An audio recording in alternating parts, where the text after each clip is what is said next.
খাদ্য ভেজাল নিয়ে আমরা সিরিয়াসলি জেলা পরিষদের সাথে আমরা ড্রাইভে নামবো, কারণ রমজান মাস সামনে আসতেছে।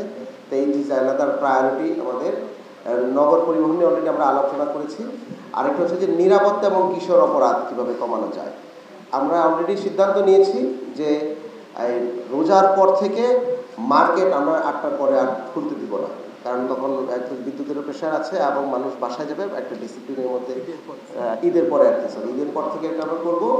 এবং কিশোর অপরাধ কীভাবে কমানো যায় সেটা নিয়ে আইন শৃঙ্খলা রক্ষা কমিশন আমরা দ্রুত বসবো। দিস ইজ এ সিরিয়াস নিরাপত্তা ইস্যু। অ্যানাউন্সমেন্টের মধ্যে হচ্ছে যে আমরা এই মুহূর্তে আমাদের কাজগুলো এগিয়ে নিয়ে যাওয়ার জন্য আমরা 3টা কমিটি করেছি। যেহেতু ঢাকার সবচেয়ে বড় ইস্যু হচ্ছে বায়োডাইভার্সিটি, পরিবেশ, এবং আমরা খালগুলো রেস্টোর করছি।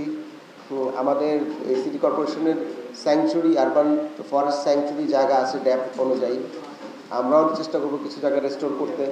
কিছু প্রকল্প এরকম করা যেগুলো আসলে আপনারাই পুরস্কৃত করবে দেখবে, তো সেরকম আমরা দেখতে চাই। এবং আমরা চাই ঢাকা শহরের রাস্তায় ফল ধরে আছে সেটা আপনারা অফিসে যাওয়ার সময় দেখবেন, এবং স্ট্রিটে যারা থাকেন তারা সেই ফল খাবেন। স্থানীয় লোকজন ঢাকার খালের থেকে যেই এই শাকসবজি উৎপাদন হবে সেটা তারা নিজেরা খাবে এবং নিজেদের মধ্যে শেয়ার করবে। এরকম একটা পরিবেশ আমরা এনশিওর করব, এবং এটা আমি আপনাদেরকে কথা দিতে পারি যে এটা আমরা হবে, অন্য কিছু হোক আর না হোক এটা হবেই। তো সেটার জন্য আমরা একটি বায়োডাইভার্সিটি কমিটি আমরা করেছি। ডক্টর রেজা খান, আপনারা জানেন, প্রিন্সিপাল ওয়াইল্ড লাইফ স্পেশালিস্ট, এবং ওনাকে আমরা আহ্বায়ক করে একটি কমিটি 6 সদস্যের করেছি। এটা হয়তো আরও বাড়বে। তো সেখানে doctor Mohammad Jasimuddin, professor, department of botany, উনি আছেন। Professor Ahmed Kamruzzaman Majumdar, dean, Stanford university, উনি আছেন। Mrs Humaira Mahmud, assistant professor, geology, wildlife, Noakhali science and technology বিশ্ববিদ্যালয়, উনি আছেন। Fazle Rabbi, lecturer, department of geology, wildlife, Dhaka university, উনি আছেন। এবং সাংবাদিক বন্ধুদের থেকে অনির্বাণ শাহরিয়ারকে আমরা রেখেছি, ইন্ডিপেন্ডেন্ট টেলিভিশনের, যেহেতু পরিবেশবিদ করেন দীর্ঘদিন যাবৎ। তা আমরা আপাতত 6 সদস্যের কমিটি রেখেছি। ওনারা আমাদেরকে মান্থলি আমাদেরকে অ্যাডভাইস করবেন কি করা যায়। এবং আমরা যখন এছাড়াও আমরা যখন যেটা দরকার পড়বে তাদের কাছ থেকে আমরা ব্যক্তিগত পর্যায়ে আমরা অ্যাডভাইস নিয়ে কাজ করব। একটি ডায়াসপোরা কমিটি আমরা করছি। এটা খুব গুরুত্বপূর্ণ, যারা হচ্ছে যে আরবান ইস্যুতে গ্লোবালি অনেক রেকগনাইজড হয়েছেন এবং তারা বাংলাদেশ নিয়ে কাজ করতে চান। তো সেখানে doctor Tanzil Shafiq, university of শেফিল্ডের প্রফেসর, ওনাকে আমরা আহ্বায়ক করে একটা ডায়াসপোরা কমিটি করেছি। সেখানে